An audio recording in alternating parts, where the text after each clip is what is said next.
सरकार का मुसलमान अजमाइन की मुकम्मल तफसीर थी। जंग उहद में मुस्तफा भाई शोहर सब शरीक है। हक व बातिल की लड़ाई हो रही है।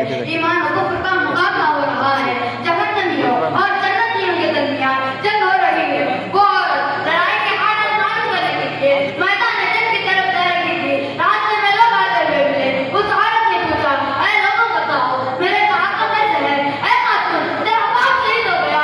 खातून कहती है मेरे बाप के बारे में मत बोलो, मेरे आका का क्या हाल है? उस शख्स ने भी कहा, ऐ खातून तेरा भाई भी शहीद हो गया। खातून फिर कहती है मेरे भाई का हाल मत बोलो,